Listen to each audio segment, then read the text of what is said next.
ओम श्री हरिओम। अध्याय 5 में ऋषि अष्टावक्र राजा जनक को आत्मज्ञान की अंतिम अवस्था का रहस्य बताते हैं। इस अध्याय का मुख्य विषय है लय, अर्थात मन, अहंकार और देहाभिमान का आत्मा में विलीन हो जाना। मुक्ति कोई ऐसी वस्तु नहीं जिसे भविष्य में प्राप्त करना हो। आत्मा तो पहले से ही मुक्त, शुद्ध और पूर्ण है। केवल अज्ञान के कारण मनुष्य स्वयं को शरीर, मन और संसार से जुड़ा हुआ मान बैठता है। जब यह भ्रम समाप्त हो जाता है तब आत्मा का स्वाभाविक प्रकाश प्रकट हो जाता है। न ते संगो अस्ति केनापि किम सुद सत्यम युक्त मिच्छसि संगात विल्यम कुर्वेन मेव लयम व्रज। तेरा किसी से भी संग नहीं है, इसलिए तू शुद्ध है। फिर किसको त्यागना चाहता है? इस प्रकार देहाभिमान के त्याग की इच्छा करके लय को प्राप्त हो। अष्टावक्र कहते हैं कि वास्तव में तेरा किसी से कोई संबंध नहीं है। आत्मा न शरीर है और न ही मन है, न इंद्रिया है और न ही संसार है। आत्मा तो केवल साक्षी है। जब तू पहले से ही शुद्ध है तब त्यागने योग्य क्या है? सामान्यतः लोग सोचते हैं कि मुक्ति पाने के लिए संसार छोड़ना पड़ेगा, वस्तुएं छोड़नी पड़ेगी, परिवार छोड़ना पड़ेगा और जंगल जाना पड़ेगा। लेकिन अष्टावक्र कहते हैं कि बाहरी त्याग पर्याप्त नहीं है। असली त्याग है मैं शरीर हूं, इस भ्रम का त्याग। जब देहाभिमान समाप्त होता है तब आत्मा अपने स्वाभाविक स्वरूप में स्थित हो जाते हैं। इसलिए साधक को बाहरी वस्तुओं को अधिक पाने अपने अहंकार और आसक्ति को त्यागना चाहिए। मोक्ष कहीं जाने नहीं बल्कि गलत पहचान मिटने से मिलती है। उद्यति भवतु विश्वम भारी धैर्य बुद्बुदा इति ज्ञात्वे में का आत्मन मेव मेव लयम व्रज।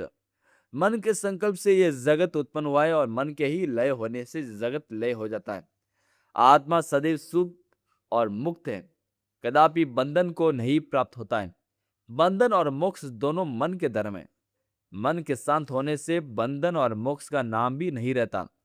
आत्मा में मन के लय करने से सारा जगत लय को प्राप्त हो जाता है। ये जगत भले ही प्रत्यक्ष दिखाई देता है पर वास्तव में इसका कोई ठोस अस्तित्व नहीं है।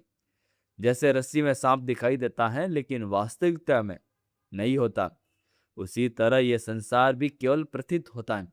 इस सत्य को जानकर तू शांति मुक्त में स्थित हो जा। संसार तीनों कालों, भूत, वर्तमान, भविष्य में स्थायी नहीं है। जो हमेशा नहीं है असत्य है। असत्य केवल दिखाई देता है, होता नहीं है। जो परिवर्तनशील है संसार, जो अपरिवर्तनशील है आत्मा। संसार भी ज्ञान से मिटता है, त्याग से नहीं। ज्ञान से ही त्याग आएगा जब भ्रम मिटेगा। यह श्लोक अद्वैत वेदांत का अत्यंत सुंदर उदाहरण प्रस्तुत करता है। जैसे समुद्र में असंख्य बुलबुल होते हैं, उठते हैं और कुछ समय बाद इस समुद्र में विलीन हो जाता है, वैसे ही संपूर्ण विश्व आत्मा से प्रकट होता है और अंतर उसी में विलीन हो जाता है। बुलबुला समुद्र से अलग नहीं होता है, उसका अस्तित्व समुद्र पर ही निर्भर है। उसी प्रकार संसार का अस्तित्व आत्मा पर निर्भर है। आत्मा के बिना संसार की कोई सत्ता नहीं है। जब साधक इस सत्य को जान लेता है, सब कुछ उसी एक चेतना का विस्तार है। जब उसके भीतर अलगाव की भावना समाप्त हो जाती है, वह अद्वैत को अनुभव करने लगता है। दृश्यमान जगत प्रत्यक्ष होता है, वह भी रजु सर्प की भांति तुझ सुध के लिए नहीं है, इसलिए तू मोक्ष को प्राप्त हो। अष्टावक्र यहाँ प्रसिद्ध रजु सर्प दृष्टांत देते हैं। अंधेरे में रस्सी को देखकर व्यक्ति उसे सांप समझ लेता है, भयभीत हो जाता है। लेकिन जब प्रकाश होता है तब पता चलता है कि वहां सांप कभी था ही नहीं। इसी प्रकार यह संसार हमें वास्तविक प्रतीत होता है, परंतु आत्मज्ञान के प्रकाश में ज्ञात होता है कि इसकी स्वतंत्रता नहीं है। इसका अर्थ यह नहीं है कि संसार बिल्कुल दिखाई देना बंद हो जाएगा, बल्कि यह कि ज्ञानी जान लेता है कि यह सब परिवर्तनशील है और अंतिम सत्य नहीं है। सत्य केवल आत्मा है जो शाश्वत, अविनाशी और निर्मल है। संसार एक सपना की तरह अनुभव होता है, देखता है परंतु परम सत्य नहीं है। दुख और सुख जिसके लिए समान है, जो पूर्ण है, जो आशा और निराशा से समान है, जीवन और मृत्यु में समान है, ऐसा होकर तू मोक्ष को प्राप्त हो। इस श्लोक में आत्मज्ञान की अवस्था का वर्णन करता है। संसार में अधिकांश लोग सुख मिलने पर प्रसन्न हो जाते हैं और दुख मिलने पर टूट जाते हैं। आशा पूरी हो जाए तो हर्ष होता है, असफलता मिलने पर निराशा, लेकिन आत्मा का अनुभव कर लिया वह इन दोनों से ऊपर उठता है। उसका आनंद किसी बाहरी वस्तु पर निर्भर नहीं रहता। वह जानता है कि सुख और दुख दोनों आते जाते अनुभव है, इसलिए वह दोनों के समान रहता है। इसी प्रकार जीवन और मृत्यु भी उसके लिए समान हो जाते हैं, क्योंकि वह स्वयं को शरीर नहीं बल्कि अमर आत्मा जानता है।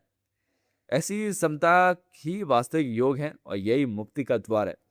इस अध्याय का सार यह है कि तू पहले से ही मुक्त है, केवल अपने वास्तविक स्वरूप को पहचानने की आवश्यकता है। संसार में भागना नहीं बल्कि उसके प्रति अपने ब्रह्म को समाप्त करना है। जब साधक समझ लेता है कि वह शुद्ध चैतन्य है, संसार उसी में उत्पन्न और उसी में विलीन होता है, तब मन शांत हो जाता है। सुख दुख लाभ हानि जीवन मृत्यु सब समान प्रतीत होने लगते हैं। यही अवस्था लय है, जहां अहंकार समाप्त हो जाता है और केवल आत्मा का प्रकाश शेष रह जाता है।